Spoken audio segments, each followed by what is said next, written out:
Shalom, selamat pagi pemirsa dimanapun berada. Seperti biasa sebelum melakukan aktivitas kita hari ini, kita akan mendengarkan renungan pagi dari Ibu Sitanggang. Sebelum mendengarkan renungan pagi kita pada pagi hari ini, kita sama-sama berdoa. Bapa yang baik yang bertata dalam kerajaan surga, kami mengucap syukur Tuhan berkat yang boleh kami rasakan hingga pada pagi hari ini. Kami boleh bangun dalam keadaan sehat. Sebentar Tuhan, kami akan mendengarkan firman-Mu melalui renungan pagi. Kiranya Tuhan menjamah hati dan pikiran kami, sehingga firman ini kami boleh mengerti dan kami lakukan dalam kehidupan kami. Berkati kami Tuhan sepanjang hari ini. Berkati umat-umat Tuhan yang mendengarkan firman-Mu pada pagi hari ini. Biarlah berkat kesehatan, rezeki yang daripada-Mu boleh menjadi bagian mereka. Berkati kami Tuhan sepanjang hari ini. Mohon ampun dosa pelanggaran kami, karena kami berdoa dalam nama Yesus yang menebus kami dalam dosa. Amin. Judul renungan pagi kita pada pagi hari ini, nanas yang busuk. Ayat intinya saya ambil dari Kolose 3 ayat 13. Sabarlah kamu seorang terhadap yang lain, dan ampunilah seorang akan yang lain. Apabila yang seorang menaruh dendam terhadap yang lain, sama seperti Tuhan telah mengampuni kamu, kamu perbuat jugalah demikian. Saudara yang diberkati Tuhan, di abad ke-19 seorang pengusaha toko buah Yu dari Cina mengangkut 50 keranjang nanas dari Layang menuju Shanghai.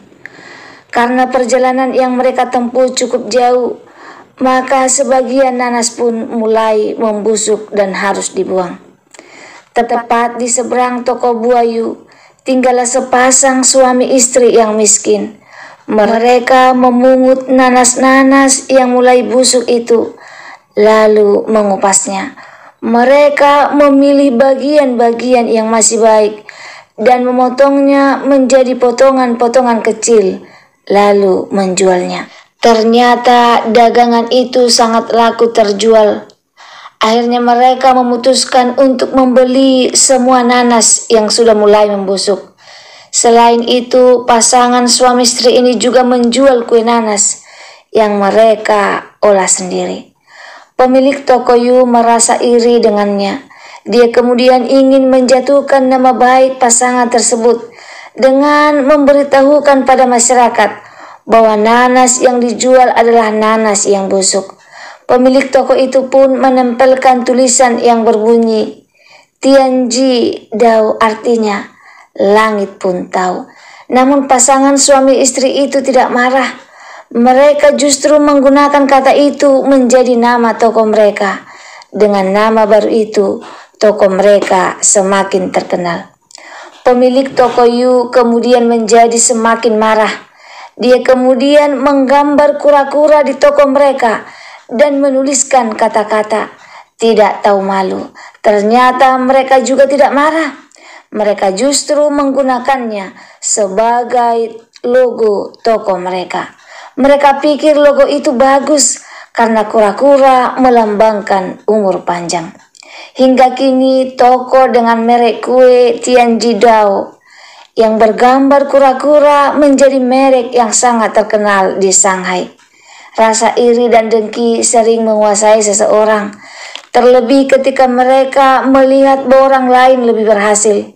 Kita seringkali tidak dapat menghindari hal tersebut, dan kita pasti akan selalu menemukan situasi seperti itu dimanapun kita berada. Namun demikian, kita tidak perlu menghiraukan apalagi membalas mereka. Jadikanlah itu sebagai sarana introspeksi diri, dan yang paling penting, sikapilah hal itu secara positif dengan pikiran dan tindakan yang positif. Jangan biarkan kebencian menguasai diri kita, tetapi bersabarlah, belajarlah untuk mengampuni dan mengambil hikmat yang tersirat dari setiap peristiwa. Teruslah bersikap positif dan lakukanlah yang terbaik.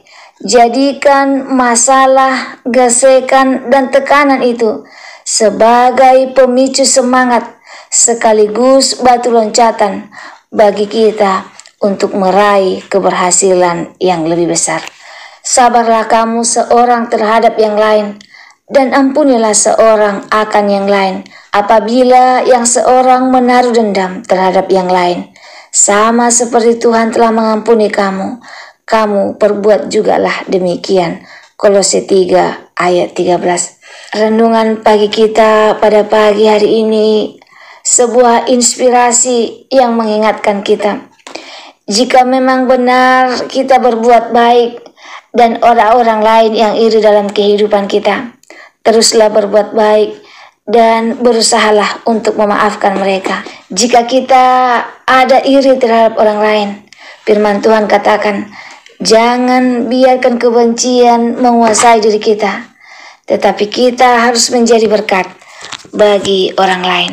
Semoga firman Tuhan pada pagi hari ini dapat menolong kita untuk menjadi seseorang yang sabar dan mudah memaafkan jika ada yang iri kepada kita. Dan sebagai umat Tuhan, kita tidak boleh iri kepada yang lain, tetapi kita harus lebih bersyukur dengan apa yang sudah kita miliki.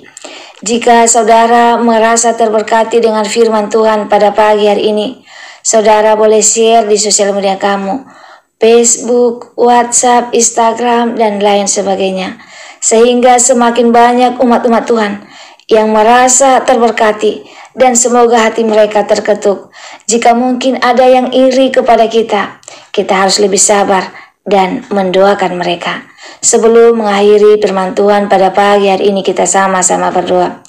Bapa yang baik yang bertata dalam kerajaan surga, terima kasih Tuhan buat firman yang menginspirasi kami pada pagi hari ini, yang mengingatkan kami untuk lebih bersabar dan membuang jauh-jauh kebencian dari hati kami. Jikapun ada orang yang iri kepada kami boleh lebih bersabar dan mendoakan mereka. Semoga kebencian itu berubah menjadi sukacita. Berkati kami Tuhan dalam melakukannya dalam kehidupan kami. Mohon ampun Tuhan dosa pelanggaran kami, karena kami berdoa dalam nama Yesus yang menebus kami dalam dosa. Amin. Amin. Terima kasih pemirsa telah mendengarkan firman Tuhan pada pagi hari ini.